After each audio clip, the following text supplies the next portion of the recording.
18. The Chief End of Man. June the 1st, 1954. Good morning, friends.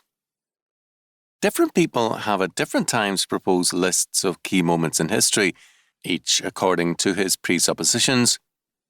For me, one of the great landmarks of history is the Westminster Assembly, which met between 1643 and 1652, and whose work provided the moral and spiritual backbone of subsequent British and American history.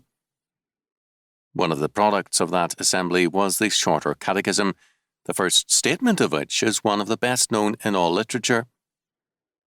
To the question, what is the chief end of man? This great answer is made. Man's chief end is to glorify God and to enjoy Him forever. We are told very clearly that man was made for a purpose and can only be understood in terms of that purpose, which is the glory of God. Man is not an end in himself, but an instrument to be used to a specific purpose. Let's look at it this way. Supposing I buy, and I'm doing some very tall supposing here, a new car, take it out to the end of the pier and expect it to act like a boat just because it's a good car. The result, of course, will be an obvious failure, and I'll end up with no car at all. Or supposing I have some sawing to do and try to use a hammer for the job, or some hammering to do and try to use a saw.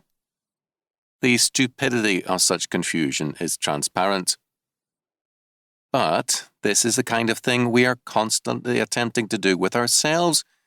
We were created for a purpose, made into a precision tool designed for a specific function, and yet we try to use ourselves for everything except that particular job.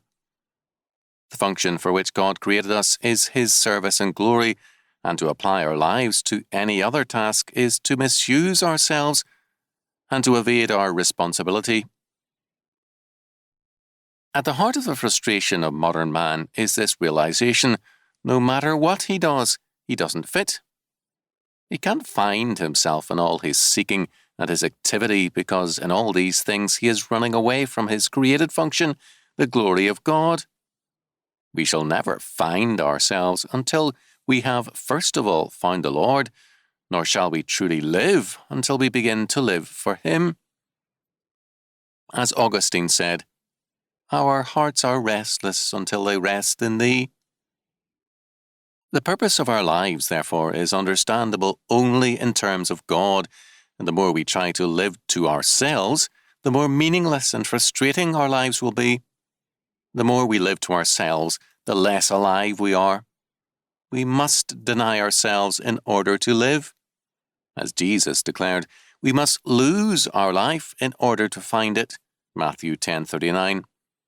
This is the paradox at the heart of life, and yet it is clear and understandable when we see God as our Creator and recognize that of Him and through Him and to Him are all things. Romans 11:36. He is the source of all life, purpose, meaning, and function. Therefore Paul enjoined us, "Whether therefore ye eat or drink or whatsoever you do, do all to the glory of God." 1 Corinthians 10:30. Since man's chief end is to glorify God, all activity outside of God is a standing still. It is a waste of life and of time, and constitutes a living death. On the other hand, all activity under God is freed from futility and has the assurance of perfect results. Because we now function in Him and under His grace, we have the assurance that He blesses our most feeble faithfulness and gives it a harvest. As a result, Paul urges us to greater service, declaring, "Therefore, my beloved brethren, be ye steadfast, unmovable, always abounding in the work of the Lord, forasmuch as ye know that your labour is not in vain in the Lord."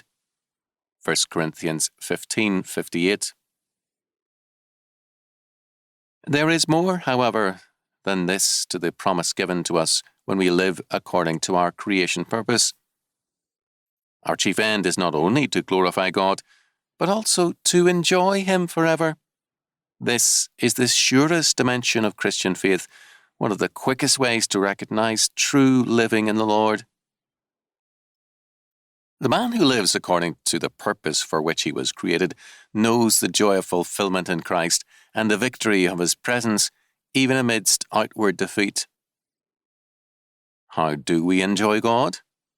By obedience to Him, by closeness in fellowship, by living in Him and for Him, and by living in this great assurance that our life and labour is not in vain in the Lord.